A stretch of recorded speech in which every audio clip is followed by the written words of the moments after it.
मैंने दरवाजा अंदर से बंद किया और दीवार से टेक लगाकर तेजी से सांस लेने लगी।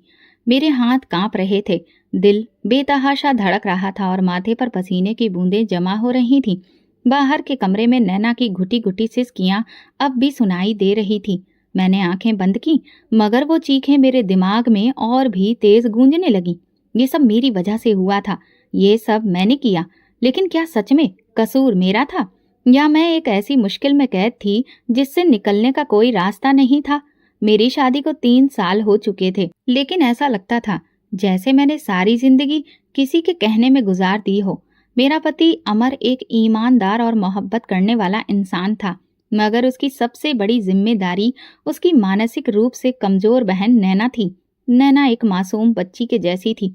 हालांकि उसकी उम्र 25 साल थी, वो दुनिया की चालाकियों से बेखबर एक ऐसे बच्चे की तरह थी जो कभी बड़ा नहीं होता।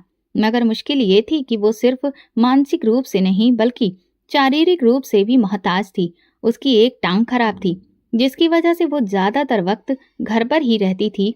जब भी मेरी शादी हुई तो अमर ने साफ कह दिया था कि नैना उसकी सबसे बड़ी जिम्मेदारी है। शुरुआत में मैंने सब्र किया और खुद को समझाया कि नैना बेकसूर है, वो मासूम है, उसकी देखभाल करना मेरा कर्तव्य है। मगर वक्त के साथ साथ नैना की हरकतें मेरी बर्दाश्त खत्म करने लगी। वो खाने के बर्तन गिरा देती, हर वक्त दीवारों पर लकीरें खींच देती, कपड़ों को बेवजह फाड़ देती और सबसे बढ़कर हर वक्त मुझसे चिपकी रहती। अमर सुबह काम पर चले जाते और शाम को थके हारे लौटते, जबकि नैना की सारी जिम्मेदारी मुझ पर होती।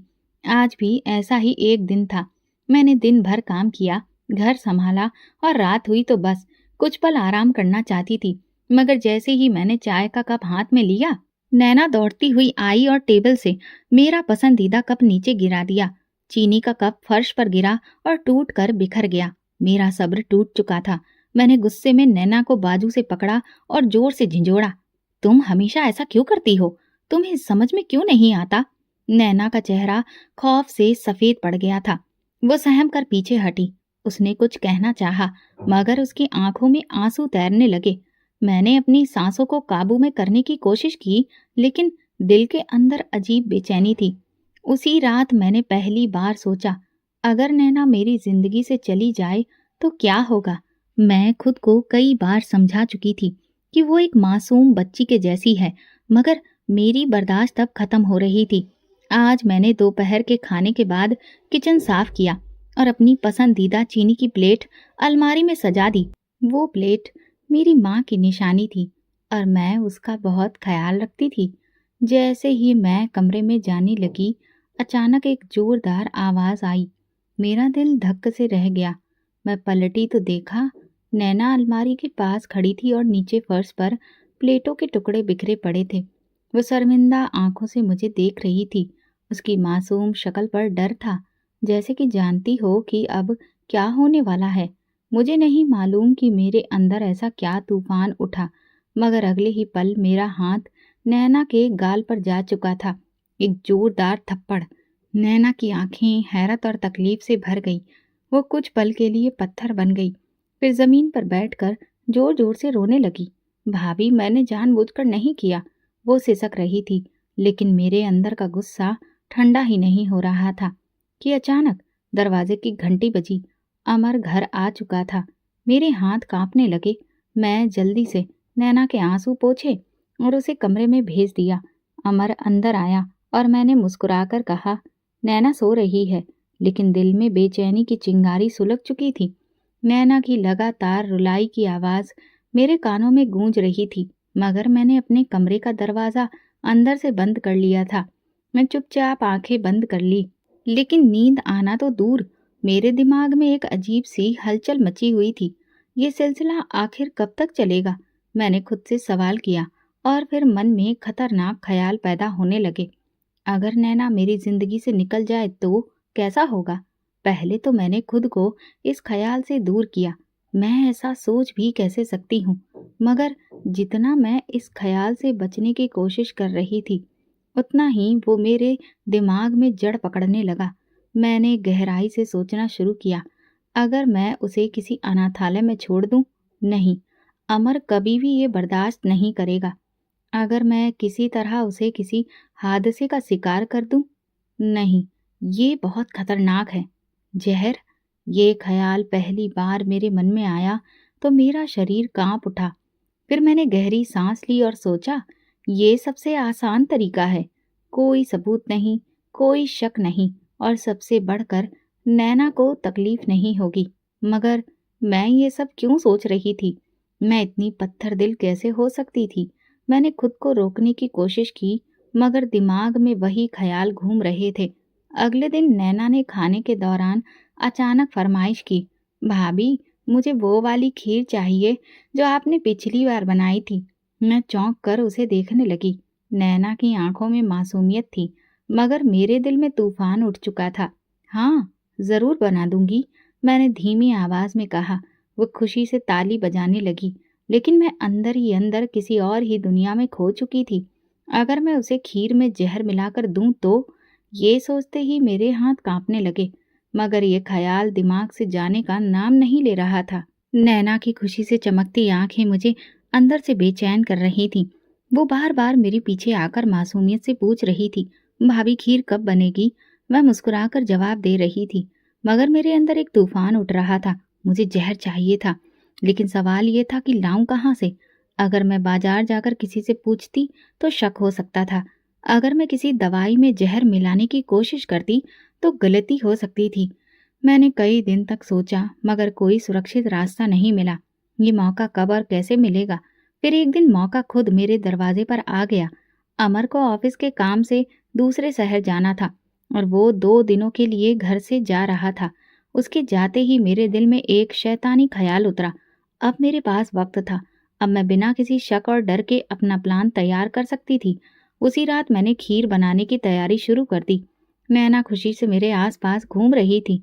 कभी चम्मच लेकर भागती, कभी बर्तन खटखटाकर कहती, भाभी मैं भी मदद करूं? उसकी मासूमियत देखकर मेरा दिल एक पल के लिए कमजोर पड़ने लगा, मगर मैंने फौरन खुद को संभाला। यही सबसे बेहतरीन रास्ता है, यही एक हल है। मैंने नैना को बाहर भेज दिया और खीर पकने दी। जैसे ही वो तैयार हुई, मैंने कांपते हाथों से एक छोटे से जार से पुड़िया निकाली और खीर में मिला दी। ये जड़ी बूटी का जहर था, धीरे धीरे असर करने वाला, ऐसा कि नैना को ज्यादा तकलीफ ना हो, मगर कुछ घंटे में उसका दिल बंद हो जाए। मेरे हाथ पसीने से भीग चुके थे। नैना भागती हुई आई और खुशी से चम्मच लेकर बैठ गई। भाभी, आप दुनिया की सबसे अच्छी भाभी हैं, उसने मासूमियत से कहा। मेरे अंदर कुछ टूटने लगा, लेकिन मैं चुप रही। खाओ नैना, मैंने जबरदस्ती मुस्कुराते हुए कहा। उसने खीर का पहला चम्मच मुंह में डाला और खुशी से आंखें बंद कर ली। वो बहुत मजेदार है, वाह, वह बोली और चम्मच दर चम्मच खाने लगी। मेरी सांसें रुकने लगी। अब मुझे बस सब्र करना था। नैना हंसते खेलते मेरे सामने बैठी थी और मैं जानती थी कि कुछ घंटों में सब खत्म हो जाएगा। लेकिन मैं ये नहीं जानती थी कि सच्चाई मेरी सोच से भी कहीं ज्यादा खौफनाक थी। नैना ने खीर का आखिरी चम्मच भी मजे से खा लिया और मासूमियत से मेरी तरफ देखा। भाभी, मुझे आपके हाथ की बनी खीर बहुत पसंद है। मेरे अंदर कुछ और टूटने लगा। मैं जबरदस्ती मुस्कुराकर सिरे से बर्तन समेटने लगी, लेकिन मेरे हाथ कांप रहे थे। नैना हंसती खेलती अपनी गुड़िया से बातें करने लगी, जैसे उसे कुछ खबर ही ना हो। मैं किचन के सिंक में हाथ धोते हुए खुद को आईने में देख रही थी। मेरी आंखें लाल हो रही थीं, चेहरा सफेद पड़ता जा रहा था, जैसे मैं कुछ और ही बन चुकी थी। भाभी, उसकी कांपती हुई आवाज सुनकर मैं चौंक गई। दिल इतनी जोर से धड़कने लगा कि लगा मेरी पसलियां टूट जाएंगी। नैना फर्श पर गिर चुकी थी। वो अपने पेट को जोर से पकड़कर रो रही थी। उसका चेहरा पसीने से भीग चुका था और उसकी आंखों में खौफ था। भाभी, मुझे बहुत दर्द हो रहा है। उसकी आवाज किसी मासूम बच्चे की तरह कांप रही थी। मैंने कदम पीछे खींचा, मेरे पैर लड़खड़ाने लगे। अब हो रहा है, सब कुछ हो रहा है जैसा मैंने चाहा था। नैना ने फर्श पर तड़पना शुरू कर दिया। वो हिचकियों से भरने लगी। वो जोर जोर से भगवान का नाम लेने लगी। भगवान, मुझे बचा लो। मेरी आंखें फैल गईं, मेरे शरीर में खून जम गया। ये मैंने क्या कर दिया? नैना की चीखें अब मेरी आत्मा की परीक्षा लेने लगी थीं। मैंने दरवाजे की तरफ देखा। क्या मैं बाहर जाकर किसी को बुला लूं? नहीं, अगर मैंने ऐसा किया तो सच सबके सामने आ जाएगा। मुझे कुछ करना होगा, मुझे सब कुछ खत्म करना होगा। मैं लड़खड़ाते कदमों से चलती हुई कमरे की कुंडी लगा दी। किसी को कुछ पता नहीं चलेगा, बस थोड़ा और सब्र। बाहर नैना की आवाज़ें कमज़ोर होने लगी। मैंने आंखें बंद कर ली और दीवार से टिककर ज़मीन पर बैठ गई। मेरी सांसें फूल रही थीं। कुछ मिनटों के बाद सब कुछ खामोश हो गया। मैंने खुद से कहा, ये खत्म हो गया है, नैना मर चुकी है। मैंने धीरे धीरे दरवाजे के पास जाकर कान लगाए। कमरे में बिल्कुल सन्नाटा था, एक भी सांस की आवाज़ नहीं आ रही थी। मैंने अपनी कांपती हुई उंगलियां दरवाजे की कुंडी पर रखीं। अब बस एक नज़र देखना है, फिर सब कुछ खत्म।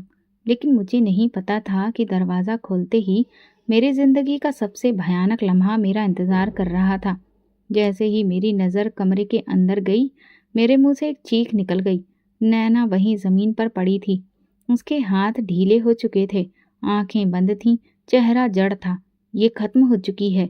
मेरे दिमाग ने मुझे यकीन दिलाने की कोशिश की, मगर अगले ही लम्हे मेरी आंखें हैरत से फट गईं। नैना की छाती हल्के हल्के ऊपर नीचे हो रही थी। वो जिंदा थी। मेरे पैरों से जैसे जान निकल गई। मैं दरवाजे के किनारे को मजबूती से पकड़कर खुद को संभालने की कोशिश करने लगी। ये कैसे मुमकिन था? मैंने तो जहर मिला दिया था, फिर ये अब तक जिंदा क्यों थी? मेरा दिल जोर जोर से धड़कने लगा। मैं चुपचाप ध्यान से देखने लगी। नैना की सांसें बहुत धीमी थीं, जैसे किसी भी पल खत्म हो सकती थीं, मगर वो अब तक मौत के दरवाजे तक नहीं पहुंची थी। मेरे अंदर डर की एक लहर दौड़ गई। अगर वो बच गई, अगर होश में आ गई, अगर उसने सबको बता दिया कि मैंने उसे खीर में जहर दिया था। नहीं, ऐसा नहीं हो सकता। मैंने अपने आप से कहा, मुझे कुछ करना होगा, जल्दी ही। अब मेरे मन में हजारों ख्याल आ रहे थे। मैं उसे अस्पताल ले जाऊं? नहीं, डॉक्टर जहर की निशानदेही कर सकते हैं। मैं अमर को फ़ोन करके बताऊं? नहीं, वो कभी भी मेरे यकीन ही नहीं करेगा। अब तो कोई रास्ता निकालना ही होगा। मैं जल्दी से कमरे में इधर उधर देखने लगी। मैंने सोचा कि नैना को कहीं ले जाकर छोड़ दूं, किसी ऐसी जगह जहां पर कोई उसे ढूंढ ना सके। शायद किसी सुनसान गली में, शायद किसी वीराने इलाके में। मैं कांपते हाथों से नैना के बेजान शरीर को हिलाने लगी। नैना, नैना, मगर वो बिल्कुल बेसुध पड़ी थी। मुझे जल्दी फैसला करना था।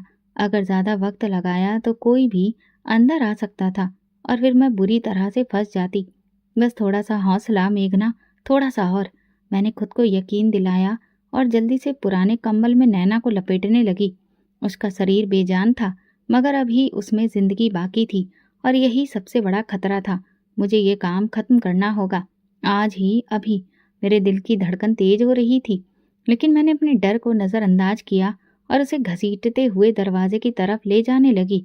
ये सब जल्दी करना होगा, ज़्यादा वक्त नहीं बचा है। मैंने खुद को समझाया। घर के पिछले हिस्से में एक वीरान जगह थी, जहाँ अक्सर पुरानी चीज़ें फेंक दी जाती थी। वहाँ देर तक कोई नहीं आता था। यही वो जगह थी जहाँ मैं नैना को छोड़ने का इरादा रखती थी।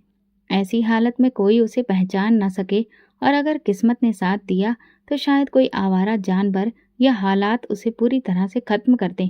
मेरे पैरों तले जमीन खिसक रही थी, लेकिन मैंने अपनी हिम्मत जुटा ली और दरवाज़ा धीरे से खोला। रात के अंधेरे ने मेरा साथ दिया। हर तरफ सन्नाटा था, बस दूर कहीं कुत्तों के भौंकने की आवाज़ आ रही थी। मैं जल्दी से उसे बाहर निकाल लाई। कंबल के घसीटने की आवाज़ मुझे किसी शमशान के सन्नाटे के जैसी लग रही थी। बस थोड़ा और, बस कुछ लम्हे और, सब खत्म हो जाएगा। मेरे हाथ पसीने से भीग रहे थे और पैरों में कपकपी थी, लेकिन मैं आगे बढ़ती रही। जैसे ही मैं उसे वीरान जगह के पास पहुंची, मैंने जल्दी से नैना के कंबल को खोलकर उसे जमीन पर रखने की कोशिश करने लगी। लेकिन जैसे ही मैं पीछे हटने लगी, अचानक किसी की मौजूदगी का एहसास हुआ। ये तुम क्या कर रही हो? मेरी रीढ़ की हड्डी में सिहरन दौड़ गई। मैंने तुरंत पीछे मुड़कर देखा। सामने एक उम्रदराज आदमी खड़ा था। उसकी आंखें अजीब सी बुझी बुझी लग रही थीं और उसके माथे पर परेशानी थी। चांद की धीमी रोशनी में उसका चेहरा ठीक से नहीं दिख रहा था, लेकिन उसकी आवाज में शक्ति थी। मेरा दिल घबरा गया। मैं तुरंत कंबल पर हाथ रखकर उसे दोबारा लपेटने लगी, ताकि नैना नजर ना आए। ये मेरा पर्सनल मामला है, मैंने लड़खड़ाती आवाज में कहा, मगर वो शख्स अपनी जगह से हिला नहीं। उसकी नज़र मुझ पर जमी हुई थी, जैसे वो सब कुछ समझ चुका हो। ये क्या है?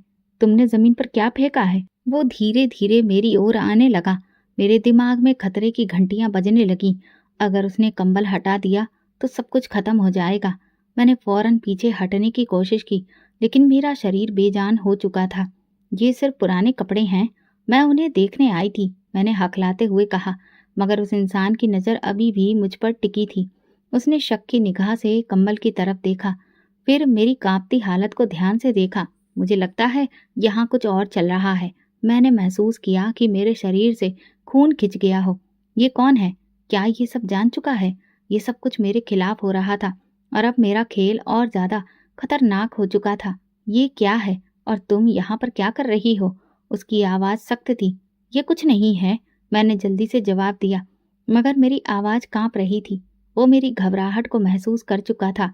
उसने एक कदम और आगे बढ़ाया और कंबल को ध्यान से देखने लगा। मैं जल्दी से उसे और ज्यादा लपेटने लगी ताकि अंदर की सच्चाई छुपी रहे। कपड़े हैं, पुराने कपड़े। बोल तो रही हूँ, मैंने बहाना किया, मगर वो टस से मस नहीं हुआ। उसकी आंखों में एक चमक थी, जैसे वो मेरे झूठ को समझ गया हो। इतनी रात गए कपड़े फेंकने आई हो? उसने सवाल किया। मैंने कुछ कहने की कोशिश की, लेकिन शब्द मेरे गले में ही अटक गए। मेरा दिल कह रहा था कि कुछ गड़बड़ है। वो बड़बड़ाया और झुककर कंबल की तरफ हाथ बढ़ाया। मेरा दिल उछलकर गले में आ अटका। नहीं, मैंने जल्दी से उसका हाथ पकड़ने की कोशिश की, मगर बहुत देर हो चुकी थी। उसने एक ही झटके में कंबल को एक तरफ कर दिया। नैना का बेजान शरीर जमीन पर पड़ा था। उसका चेहरा पीला पड़ चुका था और उसकी सांसें थमी हुई थीं। वो अजनबी इंसान हैरत और उलझन में डूबा उसका चेहरा देख रहा था। ये क्या हो रहा है? ये लड़की कौन है? वो गुस्से में चिल्लाया। ये मेरी ननद है। वो बेहोश हो गई थी। मैं उसे ताजा हवा में लाने के लिए बाहर लाई थी। मैंने झूठ गढ़ लिया, मगर वो मुझे घूरने लगा। बेहोश हो गई थी? तो तुमने एम्बुलेंस क्यों नहीं बुलाई? तुम इसे इस तरह क्यों घसीट रही थी? मैंने कोई जवाब नहीं दिया। मेरे पास कोई जवाब था ही नहीं। क्या तुमने इसे कोई नुकसान पहुंचाया है? उसने सख्ती से पूछा। नहीं, मैंने कुछ नहीं किया, मैं लगभग चिल्लाई, मगर अब उसका शक और गहरा हो गया था। अचानक उसने नैना का हाथ पकड़ा और उसकी नब्ज चेक करने लगा। कुछ देर के बाद उसका चेहरा और ज्यादा गंभीर हो गया। ये जिंदा है, लेकिन इसकी हालत ठीक नहीं लग रही, वो बोला। फिर उसने बिना किसी और सवाल के अपने जेब से मोबाइल निकाला और एक नंबर डायल किया। हेलो, एम्बुलेंस भेजो, फौरन। मेरी आंखें डर के मारे फैल गईं। ये सब मेरे काबू से बाहर हो रहा था। अब जो कुछ होने वाला था वो मेरे लिए सबसे बड़ा खतरा साबित हो सकता था। ये सब गलत हो गया, मुझे ये सब नहीं करना चाहिए था, मगर अब पछताने का कोई फायदा ही नहीं था। तिलक मेरे साथ ही अस्पताल की इमरजेंसी वार्ड में खड़ा था।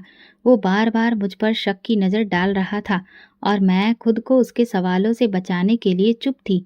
नैना को स्ट्रेचर पर डालकर अंदर ले जाया गया। मेरी नज़रें उसके बेजान चेहरे पर जम गई थीं। वो जिंदा थी, मगर अभी तक होश में नहीं आई थी। मेरी नज़रें घड़ी की सुइयों पर जमी हुई थीं। हर गुजरता पल मेरे लिए कयामत से कम नहीं था। मैं चाहती थी कि सब कुछ खत्म हो जाए, कि डॉक्टर आकर कहे, हमें बहुत दुख है, हम उसे बचा नहीं सके, मगर ऐसा नहीं हुआ। कुछ देर बाद डॉक्टर आया। घबराने की जरूरत नहीं है, वो खतरे से बाहर है। जहर की मात्रा ज्यादा नहीं थी, इसलिए हम वक्त पर इलाज कर सके। मेरा दिल जैसे जोर से धड़का। नैना बच गई? ये कैसे हो सकता था? मैंने तो जहर ठीक से मिलाया था, तो फिर वो जिंदा कैसे रह गई? मेरा दिमाग कुछ भी सोचने के काबिल नहीं था, मगर अगले ही पल डॉक्टर ने जो कहा उसने मेरे होश उड़ा दिए। हमें एक और खास बात पता चली है, मरीज प्रेग्नेंट है। मेरी आंखें हैरानी से फट गईं और मेरे कदम डगमगाने लगे। नैना प्रेग्नेंट थी? मुझे लगा जैसे पूरा अस्पताल मेरी आंखों के सामने घूम रहा हो। मेरी जुबान ठंडी हो गई, दिमाग जैसे काम करना बंद कर चुका था। क्या आपको पहले से पता था? डॉक्टर ने मुझसे पूछा। मैंने चौंक कर डॉक्टर की तरफ देखने लगी। मेरा चेहरा पीला पड़ चुका था और मेरी नजरें सूनापन घूर रही थीं। नहीं, ये कैसे हो सकता है? मेरी आवाज कपकपा रही थी। नैना तो एक मासूम बच्चे की तरह थी, ना समझ थी। वो मोहब्बत और रिश्तों को भी नहीं समझती थी, तो फिर वो प्रेग्नेंट कैसे हो सकती थी? मेरी सांसें तेज चलने लगीं। ये रात सिर्फ नैना का नहीं था, ये राज मेरे पति अमर का भी हो सकता था, या फिर किसी और का। मेरे दिमाग में अंधेरे की एक लहर दौड़ गई। ये मामला सिर्फ नैना की मासूमियत का नहीं था, ये घर के किसी ऐसे राज का पर्दाफाश करने वाला था जिसके बारे में मैंने कभी सोचा भी नहीं था। डॉक्टर के शब्द अभी तक मेरे कानों में गूंज रहे थे। मरीज प्रेग्नेंट है, ये कैसे मुमकिन था? नैना तो खुद मासूम थी, वो खुद को संभाल भी नहीं सकती थी। वो कैसे गर्भवती हो सकती थी? ये अमर तो नहीं हो सकता था। ये ख्याल जैसे ही मेरे जहन में आया, मेरे पूरे शरीर में झुरझुरी दौड़ गई। अमर ऐसा नहीं कर सकता। वो अपनी बहन से बहुत प्यार करता है, तो फिर ये सब कैसे हुआ? मेरा दिमाग अतीत की परतें खोलने लगा। कुछ महीने पहले की बात है। अमर अक्सर नैना की देखभाल को लेकर परेशान रहता था, क्योंकि मैं उस पर ज्यादा ध्यान नहीं देती थी।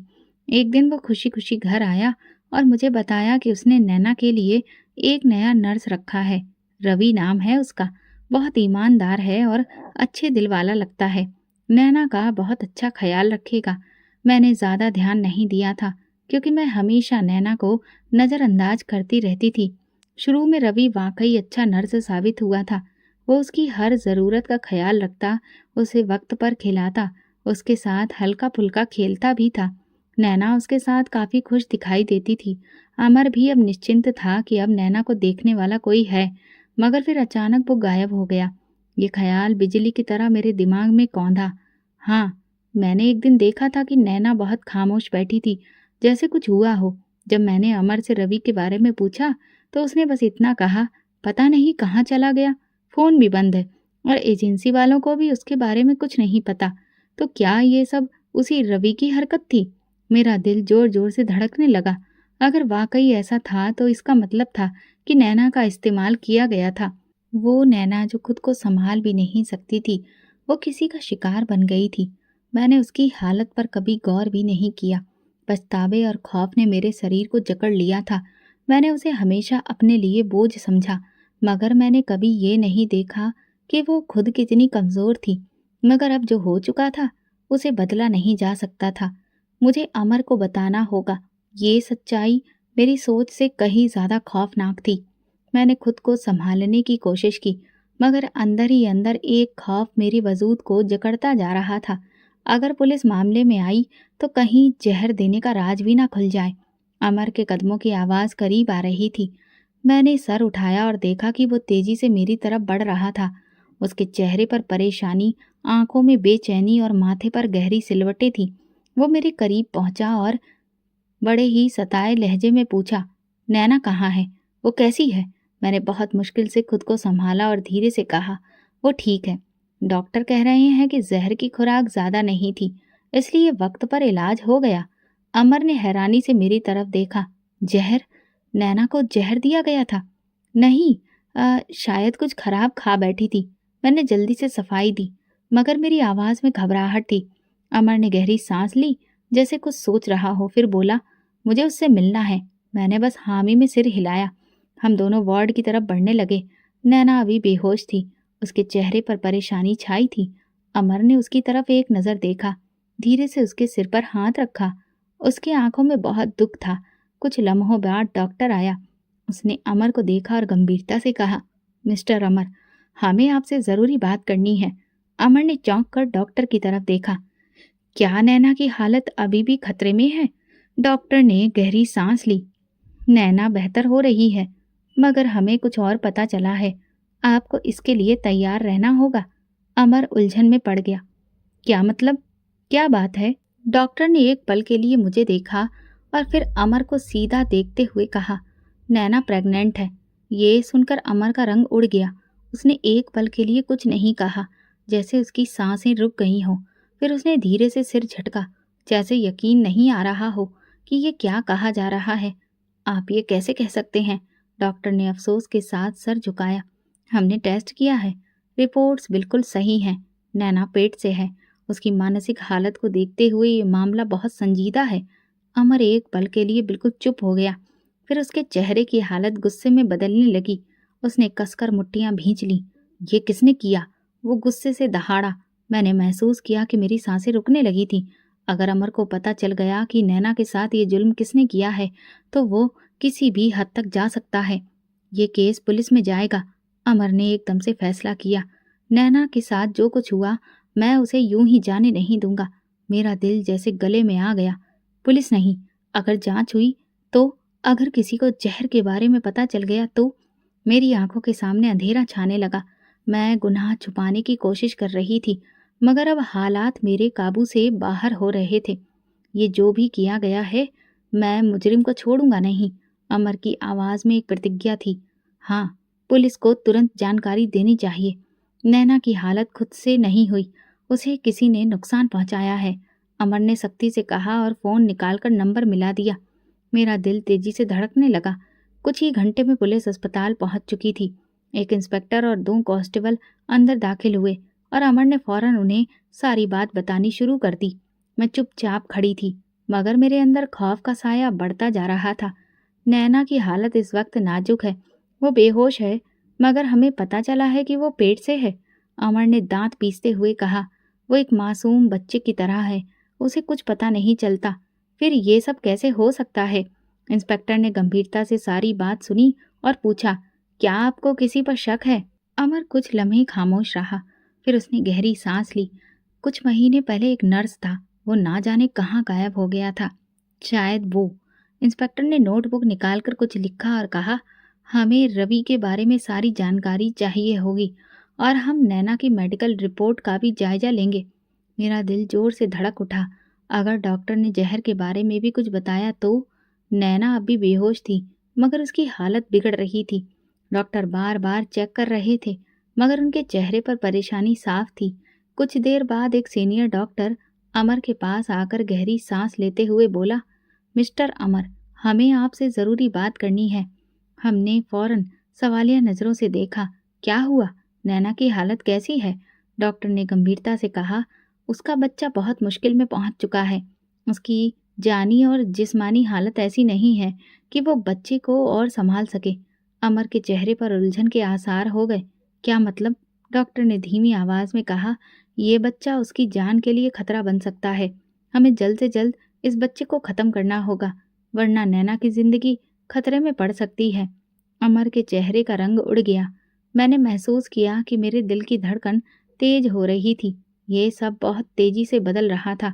हमने गहरी सांस ली और झुककर कहा, अगर नैना की जिंदगी खतरे में है तो हमें ये कदम उठाना होगा। मुझे नैना की जान ज्यादा प्यारी है। डॉक्टर ने सहमति में सिर हिलाया और कार्रवाई की तैयारी करने चला गया। मैंने अंदर ही अंदर एक ठंडी सांस ली। ये राज हमेशा के लिए दफन हो जाएगा। बच्चा खत्म होने के बाद शायद मामला ठंडा हो जाए, शायद पुलिस भी ज्यादा जांच ना करे। नैना के ऑपरेशन के बाद अस्पताल में एक अजीब सी खामोशी छा गई थी। पुलिस ने अपनी तहकीकात तेज कर दी थी और उनका पहला शक रवि पर ही था। नैना का नर्स। मैं उस दिन किचन में चाय बना रही थी जब मेरा फ़ोन बजा। स्क्रीन पर नाम लिखा था, थाना सिटी पुलिस। मेरी सांसें रुक गईं। मैंने कांपते हाथों से कॉल रिसीव की। मैम, हमें आपको एक जानकारी देनी है। हमने रवि को गिरफ्तार कर लिया है। आपको तुरंत थाने आना होगा। मेरी उंगलियां ठंडी पड़ गईं। गिरफ्तार? मैंने मुश्किल से सवाल किया। हाँ, मगर मामला बहुत पेचीदा हो गया है। बेहतर होगा कि आप खुद आकर सुने। थाने के अंदर जाते वक्त मेरा दिल जोर जोर से धड़क रहा था। मैं अंदर जाकर अमर को देखा, जो पहले से वहां मौजूद था। उसके चेहरे पर गुस्सा और बेचैनी साफ दिख रही थी। इंस्पेक्टर हमारी तरफ बढ़े। हमने बड़ी मुश्किल से रवि को ढूंढा, मगर आपको जो कुछ सुनने वाले हैं उसके लिए तैयार रहिए। मैंने कहा, उसे अंदर लाइए। कुछ लम्हे बाद 2 कांस्टेबल रवि को हथकड़ियों के साथ अंदर लाए। वो पहले से ज्यादा कमजोर और परेशान लग रहा था, मगर उसकी आंखों में खौफ से ज्यादा बेबसी थी। अमर का गुस्सा काबू से बाहर हो रहा था। वो आगे बढ़ा और दहाड़ा, सब तुमने किया। तुमने मेरी मासूम बहन के साथ जुल्म किया। रवि ने फौरन इनकार में सिर हिलाया। नहीं, मैंने कुछ नहीं किया। अमर ने मुट्ठियां भींच ली। झूठ बोलना बंद करो। तुम अचानक गायब हो गए थे। तुम ही नैना के पास थे, और फिर कौन हो सकता है? रवि की आंखों में आंसू आ गए। भगवान की कसम, मैं बेगुनाह हूँ। मैंने नैना के साथ कुछ नहीं किया। मैंने गहरी सांस ली और पहली बार अपनी डरी हुई आवाज में पूछा, तो फिर नैना का बच्चा? रवि ने मेरी तरफ देखा और जो शब्द उसने अगले पल कहे, उन्होंने मेरे शरीर में झंझनाहट दौड़ा दी। नैना का बच्चा मेरा नहीं था, वो किसी और का था। पूरा कमरा सन्नाटे में आ गया। अमर का चेहरा सख्त पड़ गया। मेरी आंखें हैरत से जम गईं। इंस्पेक्टर ने रवि को शक भरी नजर से देखा। अमर ने आगे बढ़कर उसका गिरेबान पकड़ लिया। अगर तुम नहीं तो फिर कौन है वो दरिंदा? रवि की सांसें उखड़ रही थी। मुझे नहीं पता, मगर मैं जानता हूँ कि नैना को अक्सर कोई और मिलने आता था। मेरी आंखों में अंधेरा छाने लगा। ये कैसे? जितना मैंने सोचा था उससे कहीं ज़्यादा उलझा हुआ था ये मामला, और अब एक नया राज मेरे सामने खुलने वाला था। ये कैसे मुमकिन है? अगर रवि नहीं था तो फिर और कौन? ये सवाल मेरे मन में घूमने लगा, मगर उसका जवाब अब मेरे पास नहीं था। मैंने पुलिस से कहा कि वो मामले की अच्छे से तहकीकात करे और नैना से होश में आने के बाद सवाल किए जाएं। हम अस्पताल वापस आए तो मैं सीधा नैना के कमरे में गई। वो अभी भी कमज़ोर थी। उसकी आंखें बंद थीं और चेहरे पर परेशानी दिख रही थी। मैंने उसकी तरफ देखा और दिल में एक बेचैनी महसूस की। नैना, आखिर तुम्हारे साथ ये सब किसने किया? मैंने अपनी आंखें बंद की और अतीत की एक घटना को याद करने लगी। फिर अचानक एक धुंधली सी याद मेरे जहन में बिजली की तरह कौंधी। ये 2 महीने पहले की बात थी, जब मेरा भाई पारस हमारे घर कुछ वक्त गुजारने के लिए आया था। वो हमेशा से मुझे बहुत प्यार करता था और जब भी मौका मिलता था मेरे साथ रहने आता था। इस बार उसने कहा था कि वो 2 महीने के लिए हमारे साथ रहेगा, क्योंकि वो किसी व्यक्तिगत परेशानी में उलझा था और माहौल बदलना चाहता था। मैंने अमर को बहुत मुश्किल से समझाया था कि मेरा भाई कुछ दिनों के लिए ही हमारे साथ रहने आ रहा है, उसे रहने दें, और आखिरकार वो मान गया। पारस ज़्यादातर वक्त घर पर ही रहता था, क्योंकि वो किसी काम से बाहर नहीं जाता था। मैंने उस पर ज़्यादा ध्यान नहीं दिया, मगर एक चीज़ जो मुझे अब याद आ रही थी वो ये थी कि नैना पारस के साथ काफ़ी वक्त गुजारने लगी थी। मुझे अच्छी तरह से याद है कि वो अक्सर नैना के साथ बैठा नजर आता था, उससे बातें करता था और वो भी उसके साथ खूब घुल मिल चुकी थी। क्या ये सब इत्तेफाक था या कुछ और? मेरा शरीर एक पल के लिए सुन्न हो गया। अगर नैना के साथ जो हुआ उसके पीछे पारस था, ये सोच मेरे अंदर खौफ की एक लहर दौड़ा गई। मेरा दिल एकदम से जैसे सुन्न सा हो गया था, मगर हकीकत का एक नया दरवाज़ा खुल चुका था। पारस कहाँ है? मैंने खुद से सवाल करने लगी। मुझे याद आया कि वो 2 महीने हमारे साथ रहकर अचानक चला गया था, मगर क्या उसका जाना सच में इत्तेफाक था या फिर वो कुछ छुपा रहा था? अगर वही असली मुजरिम है तो फिर मैं क्या करूंगी? ये सोचकर मेरे दिमाग में ज्वालामुखी फटने लगा। मैं यादों की भूल भुलैया में खो गई। 2 महीने पहले जब पारस हमारे घर आया, तब नैना की जिंदगी में एक अजीब सा बदलाव आया था। पहले वो मासूमियत से बस अपनी गुड़िया से बातें करती थी, मगर जब से पारस आया तो वो अक्सर उसके कमरे में चली जाती थी। मैंने उस वक्त इस चीज़ को ज़्यादा अहमियत नहीं दी थी, क्योंकि नैना हर किसी से प्यार से पेश आती थी। मगर अब जब मैं उन दोनों को याद कर रही हूँ तो कुछ अजीब सा लगने लगा है।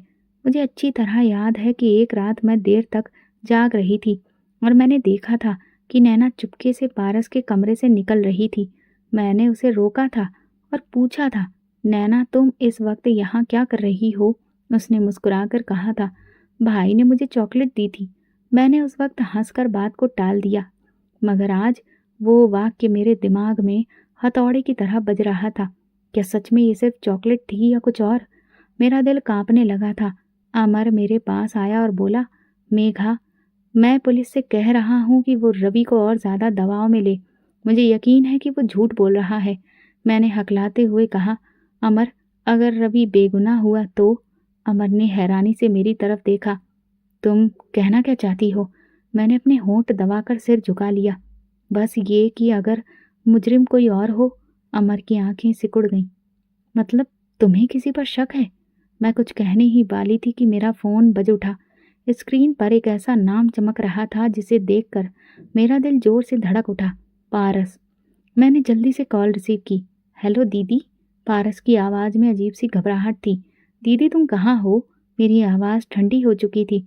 मैं बस आपका हाल चाल पता करना चाह रहा था। नैना कैसी है? मेरी आंखें शंका से सिकुड़ गईं। नैना के बारे में तुम्हें किसने बताया? कुछ पल खामोशी छा गई। फिर उसने हकलाते हुए कहा, वो अमर भाई की कॉल आई थी, मगर मैं जानती थी कि अमर ने उसे कोई कॉल नहीं की थी। मेरी उंगलियां ठंडी होने लगीं। क्या ये इत्तेफाक था या फिर पारस कुछ छुपा रहा था? मेरे मन में खतरे की घंटियां बजने लगीं। मुझे सच तक पहुंचना होगा और इस बार मैं किसी को नहीं छोड़ूंगी। मेरे हाथ पसीने से भीग चुके थे। दिल जोर जोर से धड़क रहा था। अमर पुलिस के साथ खड़ा बात कर रहा था। मैं खुद को संभाल कर उसकी तरफ कदम बढ़ाई। इंस्पेक्टर साहब, क्या रवि ने कुछ बताया? मैंने खुद को सामान्य दिखाने की कोशिश की। इंस्पेक्टर ने इनकार में सिर हिलाया। अभी तक कुछ खास नहीं, मगर हम उस पर दबाव बना रहे हैं। कोलकाता में कुछ और लोगों से भी पूछताछ करनी होगी। मेरा दिल एक पल के लिए रुक गया। किन लोगों से? मैंने हकलाते हुए पूछा। इंस्पेक्टर ने फाइल पलटी और कहा, हमने नैना के आसपास के तमाम लोगों की एक लिस्ट तैयार की है और एक नाम हमें खास तौर पर शक के घेरे में नजर आ रहा है, पारस। मेरी आंखें खौफ से फैल गईं, मगर मैं जल्दी से खुद को संभाल गई। पारस? वो तो बस कुछ ही दिन हमारे पास रहा था, मैंने जल्दी से कहा। इंस्पेक्टर ने गहरी नज़र से मेरी तरफ देखा। मगर आपकी ननद की मेडिकल रिपोर्ट के मुताबिक यह हादसा उन्हीं दिनों में हुआ था जब वो आपके घर था। हम उससे सवाल करना चाहते हैं। अमर का चेहरा सख्त हो गया। हाँ, उसे बुलाओ। अगर वो कुछ जानता है तो हमें सच पता होना चाहिए। मेरी सांसें रुकने लगी। अगर पारस पर इल्जाम साबित हो गया तो? नहीं, मैं ये होने नहीं दूंगी। इंस्पेक्टर साहब, मेरा ख्याल है कि पारस का इससे कोई ताल्लुक नहीं है। वो तो नैना का ख्याल रखता था, मैंने नरमी से कहा। इंस्पेक्टर ने आंखें बड़ी करके मेरी तरफ देखा। मैडम मेघना, कानून के मामले में इमोशन से नहीं चलते। अगर वो बेकसूर है तो वो खुद आकर सफाई दे देगा, मगर अगर वो मुजरिम हुआ तो फिर हम उसे छोड़ेंगे नहीं। अमर नहीं, रुकिए, मैंने जल्दी से बोला। वो किसी परेशानी में होगा, हम उसे खुद फोन करके पूछ सकते हैं। अमर ने चौंक कर मेरी तरफ देखा। मेघना, तुम इतनी घबराई हुई क्यों हो? क्या तुम कुछ जानती हो? मेरी आंखों में डर था। नहीं, मैं तो बस। मगर मैं जानती थी कि खेल मेरे हाथ से निकल चुका था। अमर मुझ पर शक की नज़रों से ध्यान से देख रहे थे, जैसे मेरे चेहरे के एक्सप्रेशन पढ़ने की कोशिश कर रहा हो। मैं खुद को संभालते हुए बोली, अमर, पारस हमारा अपना है। क्या तुम वाकई ये समझ रहे हो कि वो नैना के साथ? मैं अपनी बात पूरी नहीं कर सकी। अमर ने शक से कहा, अगर वो बेकसूर है तो उसे भागने की जरूरत क्यों पड़ी? तुम्हें क्यों लग रहा है कि मैं उसे ना बुलाऊं? मैं कोई जवाब नहीं दे सकी। इसी पल इंस्पेक्टर ने हाथ में फोन पकड़कर ऐलान किया, हमने पारस का नंबर ट्रेस कर लिया है और वो ज्यादा दूर नहीं है। हमारी टीम उसे पकड़ने जा रही है। मेरी आंखें डर से फैल गईं। नहीं, ये सब बहुत तेजी से हो रहा था। कुछ घंटे गुजर गए। मैं बेचैनी से अस्पताल के बरामदे में टहल रही थी। मेरा दिमाग तेजी से चल रहा था। मुझे कुछ करना था, कुछ ऐसा जिससे पारस को बचाया जा सके, मगर बहुत देर हो चुकी थी। इंस्पेक्टर ने हमें कॉल पर जानकारी दी, हमने पारस को गिरफ्तार कर लिया है, आप लोग थाने पहुंच जाएं। अमर ने फौरन अपनी जैकेट उठाई और गुस्से से बाहर निकलने लगा। मैंने एक पल के लिए सोचा कि उसे रोकूं, मगर ये नामुमकिन था। थाने में जैसे ही हम दाखिल हुए, मेरी नज़र सामने बैठे हुए शख्स पर पड़ी। पारस जो हथकड़ी में जकड़ा हुआ था, उसका चेहरा उलझन और खौफ से भरा था। मैं बेखबर आगे बढ़कर बोली, पारस तुम ठीक हो? पारस ने मेरी तरफ देखा। उसकी आंखों में नमी थी, मगर इससे पहले कि वो कुछ कहता, अमर गुस्से से दहाड़ा, क्या तुमने नैना के साथ ये सब किया? क्या तुम वही दरिंदे हो जिसने उसकी मासूमियत को बर्बाद किया? पारस फौरन इनकार में सिर हिलाया। नहीं, मैंने कुछ नहीं किया। दीदी, यकीन करिए। इंस्पेक्टर ने शक की नजर से देखा। तो हमें बताओ कि उन 2 महीनों में तुम नैना के साथ क्या कर रहे थे? क्यों वो तुम्हारे कमरे में आती थी? पारस की आंखों में डर उभर आया। उसने मेरी तरफ एक रिक्वेस्ट भरी नजर डाली, जैसे मदद मांग रहा हो। मैंने नैना को कभी नुकसान नहीं पहुंचाया। वो खुद मेरे पास आती थी, मैं उसे कहानी सुनाता था, उसके साथ खेलता था, बस। अमर ने गुस्से से मुट्ठियां भींच ली। झूठ मत बोलो। इंस्पेक्टर ने सांस ली और कहा, हमारे पास सबूत आ चुके हैं। पारस, अगर तुमने कुछ नहीं किया तो सच बताओ, वरना मामला और ज्यादा खराब होगा। पारस का चेहरा सफेद पड़ गया, उसके होंठ कांपने लगे। इंस्पेक्टर ने एक बार फिर सख्ती से कहा, पारस, सच बताने का ही मौका है। अगर तुम बेगुनाह हो तो हमें सच्चाई बताओ, वरना जो सबूत हमारे पास हैं वे तुम्हें बहुत दूर लेके जा सकते हैं। पारस के हाथ कांप रहे थे। उसने गहरी सांस ली और धीमी आवाज में कहा, मैंने कुछ नहीं किया। मैंने नैना को कभी नुकसान नहीं पहुंचाया, मगर मैं जानता हूं कि ये सब कैसे हुआ। अमर फौरन आगे बढ़कर उसका गिरेबान पकड़ चुके थे। तू अब बता रहा है? मैं जान से मार दूंगा तुझे। इंस्पेक्टर ने अमर को रोका। पहले उसे बोलने दीजिए। मेरी आंखें भी यकीन से फैल गईं। अगर पारस मुजरिम नहीं तो फिर कौन? पारस ने कराहते हुए और आंखों में नमी के साथ कहा, नैना मासूम थी, उसे अच्छे बुरे की समझ नहीं थी। जब मैं घर पर था, मैंने महसूस किया कि वो अक्सर रात को जागती रहती थी। एक रात मैंने देखा कि वो किसी से फ़ोन पर धीरे-धीरे बात कर रही थी। अमर ने चौंक कर पूछा, "कौन था वो?" पारस ने थूक निकला और धीरे से कहा, "अमर भाई, वह आपके दफ्तर का एक कर्मचारी था, कबीर।" अमर का चेहरा गुस्से से लाल हो गया। "कबीर? वो कैसे?" नज़रें झुकाकर पारस बोला, "कबीर नैना से छिप-छिप कर बातें करता था। उसे मीठी बातों में फंसा रहा था। नैना समझ नहीं पाई कि वो क्या कर रहा है। वो तो समझती थी कि कबीर उससे प्यार करता है, मगर सच्चाई ये थी कि वो उसे धोखा दे रहा था। मेरे दिल की धड़कनें रुकने लगीं। ये सब तो मैंने सोचा भी नहीं था। इंस्पेक्टर ने फौरन ललकार कर हुक्म दिया, कबीर को तुरंत हिरासत में लिया जाए। अमर का गुस्सा अपनी हद पर पहुंच चुका था। मैंने उसे हमेशा एक शरीफ आदमी समझा था और उसने मेरी बहन के साथ ये सब किया।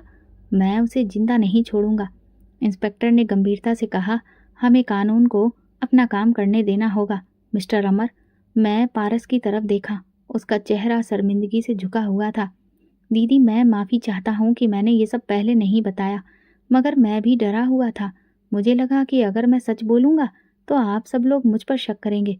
अमर गुस्से में कबीर का नाम लेकर थाने में हंगामा कर रहा था, जबकि पुलिस अमर को तहकीकात आगे बढ़ाने के लिए कह रही थी। पारस की बेचैनी बढ़ती चली जा रही थी। ना जाने क्या था जो उसे सुकून नहीं लेने दे रहा था। शायद इंस्पेक्टर साहब ने उसकी बेचैनी भांप ली थी। इंस्पेक्टर ने कहा, पारस, क्या तुम जानते हो कि तुम क्या कह रहे हो? अगर तुम्हें कुछ पता है तो अभी बता दो। पारस ने कहा, अपने हाथों से हथकड़ियां जकड़ी और धीमी आवाज में कहा, मैं जानता हूँ कि नैना के साथ क्या हुआ था, क्योंकि मैं खुद उसमें शामिल था। पूरे कमरे में जैसे बिजली गिर गई। अमर ने फौरन पलटकर पारस को घूरा। उसके चेहरे का रंग बदलने लगा। ये क्या बकवास कर रहे हो? अमर चिल्लाया। मैं यकीन नहीं कर पा रहा। उसने मेरी तरफ देखा। मेघना, तुम्हें होश भी है कि तुम क्या कह रही हो? मगर पारस ने सर झुकाकर अपनी बात जारी रखी। दीदी, मैंने नैना को कभी नुकसान पहुंचाने के बारे में नहीं सोचा था, मगर मैं उसके करीब आता गया।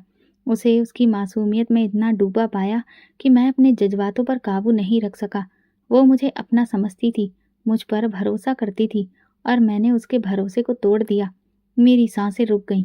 अमर एकदम आगे बढ़ा और गुस्से में दहाड़ा, तो मैं तुझे जान से मार दूंगा। पुलिस अफसर ने अमर को पीछे हटाया, मगर उसके चेहरे पर गुस्से की शिद्दत कम नहीं हुई। इंस्पेक्टर ने पारस को घूरा। क्या तुम ये कबूल करते हो कि नैना के साथ जो हुआ उसमें तुम्हारा हाथ था? पारस ने धीरे से सर हिलाया। हाँ, मैं ही नैना के बच्चे का बाप था। मुझे लगा जैसे मेरे पैरों तले से जमीन निकल रही हो। ये सब झूठ है, ये नहीं हो सकता। मैं चिल्ला पड़ी। पारस, तुमने कैसे? इंस्पेक्टर ने मुझ पर सख्त नज़रों से देखा और कहा, मैडम मेघना, हमें लगता है कि आप भी कुछ जानती थी। आप इस सच्चाई से रूबरू थी और उसे छुपा रही थी। मैं कुछ बोलना चाहती थी, मगर मेरे शब्द गले में अटक गए। अमर ने मेरी तरफ देखा। उसकी नज़रों में वो मोहब्बत नहीं थी जो पहले हुआ करती थी। उसमें नफरत थी, शक था, धोखा था। मेघना, क्या तुम्हें सच में सब पता था? नहीं अमर, मैं नहीं जानती थी कि पारस इतना आगे बढ़ जाएगा, मगर मेरी आवाज़ फंस गई। इंस्पेक्टर ने अपनी नोटबुक बंद की और कहा, पारस, जुर्म कबूल करने के बाद हमें अब आप दोनों को गिरफ्तार करना होगा। मैडम मेघना, आप पर मुजरिम की मदद करने और जुर्म छुपाने का इल्ज़ाम है। मेरी आंखों के सामने अंधेरा छा गया। नहीं, ये सब गलत हो रहा है। मगर दो पुलिस कांस्टेबल आगे बढ़े और मेरे हाथों में हथकड़ियां डाल दी। अमर ने पीछे हटकर नफरत भरी नज़र से मुझे देखा। मेघना, मैं तुम पर अंधा भरोसा करता था, मगर तुमने मेरा सब कुछ बर्बाद कर दिया। मेरी आंखों से आंसू बहने लगे। मैंने अमर की तरफ देखा, मगर उसके चेहरे पर सिर्फ मायूसी थी। नैना मासूम थी, मगर मैंने उसे कभी अपना नहीं समझा, और आज मैं खुद एक मुजरिम बन चुकी थी। अंजाम मेरा नसीब था या मेरा अपना किया धरा, मगर अब पछताने का कोई फायदा नहीं था। पुलिस मुझे और पारस को ले जा चुकी थी और मेरा अंजाम मेरी आंखों के सामने था। मैंने कभी सोचा भी नहीं था कि मेरी जिंदगी का अंजाम ये होगा। मैंने नैना को बहुत समझाया, उसे जान छुड़ाने की कोशिश की, और आज मैं खुद एक बोझ बन चुकी थी। थाने पहुंचते ही पुलिस ने मुझे अलग से पूछताछ के लिए बिठा दिया। मैं जानती थी कि पारस का जुर्म साबित हो चुका था, पर मेरे लिए सबसे बड़ी मुश्किल अभी बाकी थी। इंस्पेक्टर ने मेरे सामने एक फाइल रखी और गंभीर लहजे में कहा, मैडम मेघना, हमारे पास एक और सबूत है। मेरा दिल जोर से धड़कने लगा। कौन सा सबूत? इंस्पेक्टर ने फाइल खोली और मेरे सामने अस्पताल की रिपोर्ट रख दी। नैना की, जिसमें जहर के अंश पाए गए थे। ये कोई हादसा नहीं था, ये कत्ल करने की कोशिश थी। मेरी सांसें अटक गईं। हमने नैना के जिस्म से जो जहर निकाला उसे लेबोरेटरी में जांचा गया। ये वही जहर है जो आयुर्वेदिक जड़ी बूटियों की दुकानों पर आसानी से मिल जाता है। और हमने पता किया है कि पिछले हफ्ते आपने बिल्कुल यही जहर खरीदा था। मेरी आंखों के सामने अंधेरा छाने लगा। ये कैसे मुमकिन है? ये सब कैसे हो सकता है? इंस्पेक्टर ने सख्त नजरों से मेरी तरफ देखा। क्या आप कबूल करती हैं कि आपने नैना को जहर दिया था? मैंने अमर को देखा। वो थाने के दरवाजे पर खड़ा था। उसके चेहरे पर गुस्सा और दुख था। मैंने उसकी मोहब्बत को ठुकरा दिया था, नैना की मासूमियत का गला घोटने की कोशिश की थी, और आज मैं अपने गुनाह की सजा भुगत रही थी। मेरी आंखों में आंसू आ गए। हाँ, मैंने धीमी आवाज में कहा, मैंने नैना को जहर दिया था। मैंने उसे हमेशा एक बोझ समझा, उसे अपनी जिंदगी से निकालने की कोशिश की, मगर मैं हार गई। इंस्पेक्टर ने गहरी सांस ली और कहा, आपने एक मासूम की जान लेने की कोशिश की, अब आपको इस जुर्म की पूरी सजा भुगतनी होगी। अमर ने आगे बढ़कर एक आखिरी नज़र मुझ पर डाली, मगर उसकी नज़र मुझसे हट गई, जैसे मैं उसके लिए अब मर चुकी थी।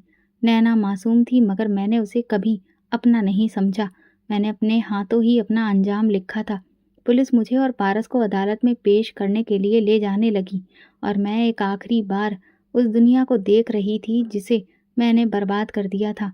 नैना बच गई थी, मगर मैं मर चुकी थी, ज़मीर में, अपने वजूद में और अमर की नज़रों में।